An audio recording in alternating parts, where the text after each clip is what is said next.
On April 15th, 2020, we lost one of the great actors. I know you're up there in heaven right now doing bear hugs and singing songs with your on-screen son, Chris Farley. This episode was recorded before his passing, but now this episode is dedicated to the late, great Brian Dennehy. Rest in peace.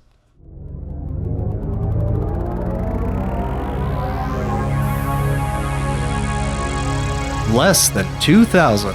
The podcast. To this day, when I wear a tight coat, I am still so afraid that I'm going to pull a Chris Farley and rip the back like in Tommy Boy. Fat guy in a little coat. You know, our dynamic is kind of like that. You're the Chris Farley. I'm the little David Spade, the little skinny little guy you just want to, the Yeah, you're the little that everybody's like, I don't like you. And then I'm the guy that everyone's like, oh, that guy's a jolly good fun dude. Yeah, exactly. That means you're going to die much earlier than I am. I'm taking my my health shakes. And I just got a Peloton. So I'm like, I look at it a little too often than I get on it, but I'm working up into it. I'm still using a Solo Flex and Bow Flex because it's 90s. Tommy Boy, this movie is probably our most quotable movie of all time. Of all time. Certainly the one, other than the Simpsons, I probably quote and do Tommy Boy mannerisms more than anything else. It was on Comedy Central and I rewatched it the other night and I couldn't believe, oh my God, all of the things that we have been saying for decades. I'm like, oh, that's from Tommy Boy. Oh, that's from Tommy Boy. Oh, that's from Tommy Boy. And as time goes on, you kind of forget that. You kind of forget where the original source material came from. Yeah. But even oh man, you can put your 6-pack of soda in here. Every time I see a mini fridge, I think of that. Well, I can't even think of I Am Your Father without la la la Luke. And he's like, that was from Star Wars. It's like he says that as if that explains it all. As if no, he says it as if I'm much smarter than you. like he's putting down David Spade. Like, I know you've never seen Star Wars. So Chris Farley was on SNL, Saturday Night Live. I love how I explain it as if people don't know what SNL is or who Chris Farley is. But Chris Farley died in 98, so maybe people don't know who he is. 90 to 95 was his run, and he was probably the biggest individual star on that show. Like, he stole every scene he was in. Matt Foley, the Van Down by the River guy, was just iconic, and just so many great characters that he had, all basically about being a big, fat, sweaty guy. But always lovable. And that was something that, having just rewatched it again, made me respect about it so much more, is he wasn't just playing the big, fat, dumb idiot. He was actually playing a big, fat, dumb idiot that actually people kind of liked, or there were things about him that made him endearing as a person. And you can tell just by his style of comedy, he wants to be loved. He's begging for people to laugh and love him. And, sadly, that's probably what ended to his early demise, his drugs and alcohol and demons and all that stuff. Yeah, Chris Farley was your friend.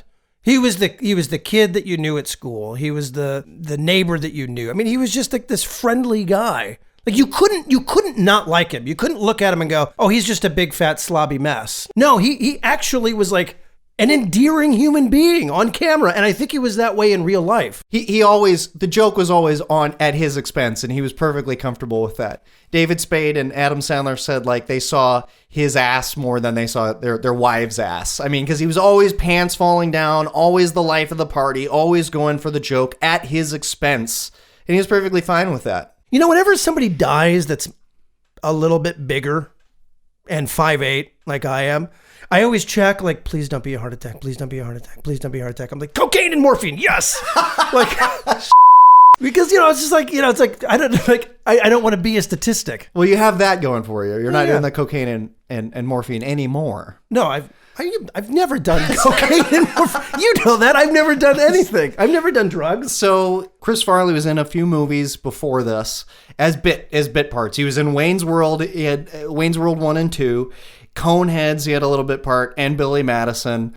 That Veronica Vaughn is one fine piece of ace, if you know what I mean.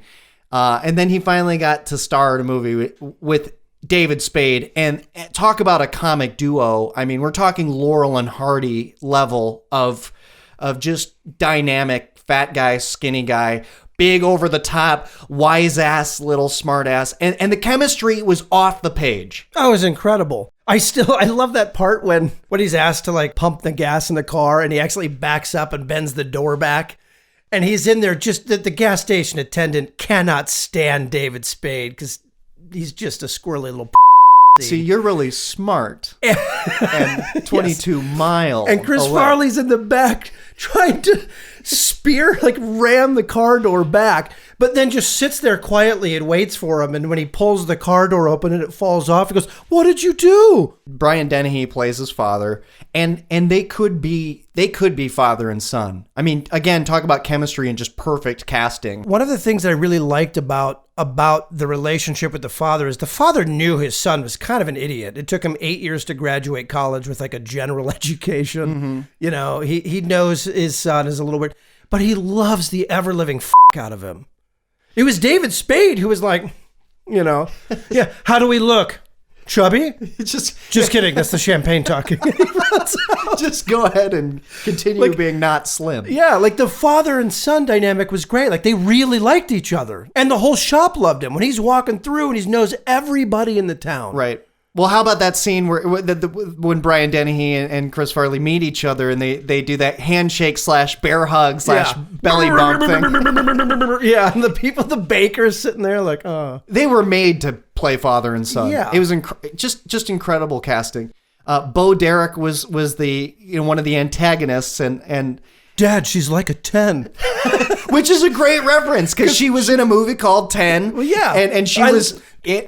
Our audience probably doesn't need to have that explained. I don't know. Actually, I mean, that's an older one. That's like early 80s or something. Yeah, that's right. It's bordering on so too far away from less than 2000. She's like a 10, and she was in the swimsuit and on the famous like movie poster of coming out of the water and dripping wet. And, so that was a great inside joke. And well, apparently everybody knows it, and it didn't need to be pointed out. No, I guess I had to, somebody clued me into that because obviously wasn't familiar with that when I was however old. It was a well done movie compared to some of his other films. There's no question Tommy Boy is the best made Chris Farley movie. The script is really tight. It's got some down moments, like spoiler alert, Brian Dennehy dies, and that kind of is the catalyst for the whole movie and adventure that they go on, and it's got some real to it. It's not just all fat guy jokes. There's a ton of them, don't get me wrong, but they've got their place, and it's got a nice story arc. It's a well told story. The dialogue is very well punched. The score is very well done. Mm-hmm. It's well written, well acted, well directed, well paced. The scenes where they're driving in the car, singing all the different songs and going through the different emotions, like sure. What's really cool about that is since they're the odd couple, they're completely butting heads. Music essentially is the only thing outside of their job that actually unites them. Like if you actually look at the movie, that's actually where they form their friendship, is on the road, right? Over singing songs. And when it cuts to that love song, and neither one of them want to change. No, man, you go. If you want to change it, go ahead and change it. You change it if you want to change it. No, I don't care. I'll change it if you want. And it's too. And next thing you know, they're crying. Yeah. And don't you remember That You Love Me, Baby? The Carpenters. It's just one of those movies. Yep. I can't eat shrimp cocktail without thinking of what David Spade says about it. Rob Lowe's the antagonist in it. I forgot that was him because I forgot Rob Lowe was in it. So the other night when the door opens and he turns into camera, I was like, Rob Lowe? Like I had no idea. Classic. Bad guy. He was also the bad guy in the original Wayne's World, and he just has that character. Little known fact, many people already may know this, but he was probably most famous before this by being in a 1986 sex tape with a 16-year-old girl. I'll just let that sit there. Really? Yeah. So he had to go away for a while. It was actually a 3-way, and one of the girls was 16. What? I mean, that just For shows real? you how handsome the guy is, that he could come back from that. Really? I had no idea about this. So he like proven, like got caught, got in trouble, Yeah. went away for a while, and then the industry was like, well, he's attractive, he can come back in. Audiences in the Midwest will forget. Absolutely. And nobody, he still looks great. Remember 5 years ago or so, he did those direct TV commercials. Did you just reference something from a couple of years ago? Oh my gosh. I did. I don't even think you watch television. Yeah. How did you see? Please, it had to be a sporting event. Was it like during a Husker game? It was during a live sporting event. You're right. That's the only way I would know. I was like, how are you even referencing anything right now? I really relate to the Creepy Rob Lowe one because, like Creepy Rob Lowe, I like to go to the rec center and watch other people swim. I like the smell of other people's hair. Now I'm just going to let that sit for a while. Dan Aykroyd is also in it. Dan Aykroyd is... I didn't like that he played his Conehead character. Yeah, he was playing that robotic, Chicago, really tough, tight-lipped. That was just kind of his shtick. Yeah, I know, but it was Second City. I know, but it was too over the top. He had already done so many movies. He'd played so many different characters by this point. He didn't need to play the whole, squirrely, nasally, tough guy thing. It was just like, even my wife, who is not versed in cinema at all, goes, "Why is he playing a Conehead?" And she doesn't watch movies. I can see that. I don't really think that Dan Aykroyd really adds a lot to the movie. You could have put anybody in that spot, and it would have been fine. The way he played it. Yeah. And you would have been fine. I don't know. And I'm a Dan Aykroyd fan. Like I'm not. This is not me hating. I'm not hating to hate. Mm-hmm. Like I actually like Dan Aykroyd, and I was kind of like, why is he playing this character this way? I can see that. Yeah. It's kind of it could have been better, especially because when you saw him on the TV playing it that way, in person there should have been an alternate. He should have been more of a straight up. Agreed. In person, it should have been more light and day. Yeah, it should have been. There should have been different. There's his TV performance, but he almost had the same tone as his TV persona, but now is just not caring. Yeah, he wasn't that bad of a guy. He said it's just natural selection. Yeah. He's a businessman. This is the way it works. Yeah, gotta hate something. Yeah, that was like the thing I didn't like. Like I said, there's heartfelt moments to this. It's a well-made movie. It's not just constant cheap laughs. So Tommy Boy is in my top 5 comedies. It is up there with Ghostbusters. This is in the top 5 comedies for me. I liked it more as a kid than I do now, but probably because I know it beat by beat. And this is another one of those movies where I know every line word for word, even the bit parts, because I watched it so much, and it's just such a big part of life, really. And you're right. And I was glad that I gave it a really good, another good viewing, because you're right. There was a lot more story. The stuff we remember, that I remembered, were the big jokes, the big cheap laughs, the big quotable stuff. But actually going through and watching the film, you're right. It's a very tight story. It's a good script. It's well put together. It has some heart to it, and that's awesome. I think that's the type of stuff that we miss today. That's why cinema today sometimes sucks, is because back then, same thing, we talked about Terminator 2, Ghostbusters, Tommy Boy, all of these movies have heart, or they have story with effect, and I don't know, there's just something to those types of movies that are just so great, because they tug at you even when they're making you laugh. Well said. Compare Tommy Boy with even just other Chris Farley movies.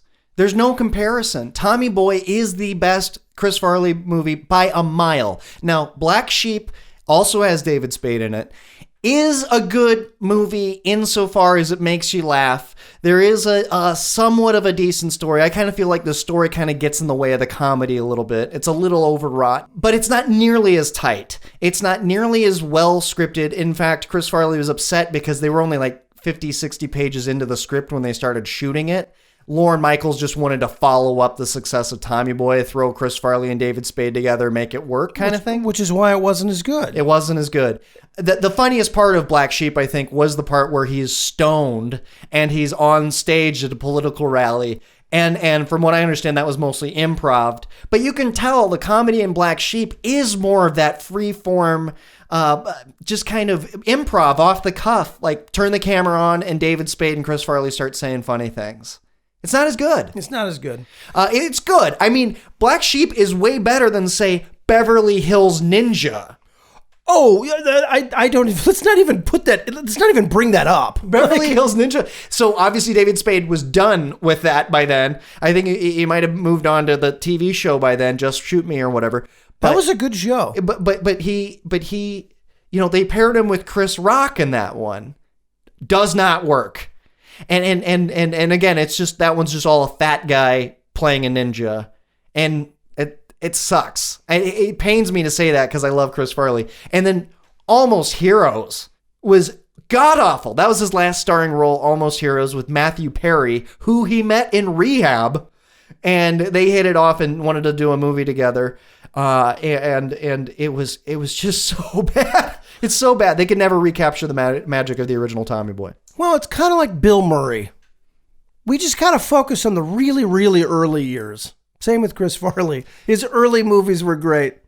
I'd say it's more like MC Hammer. It's almost a one-hit wonder when it comes to films, at least with Chris Farley. No, because he had 2 hits. SNL was incredible. He did great on stage. So no, you can't say it was a one-hit wonder. This part isn't making it in anyway. We're definitely cutting yes, it this is. part I wanted to give the call back to Bill Murray.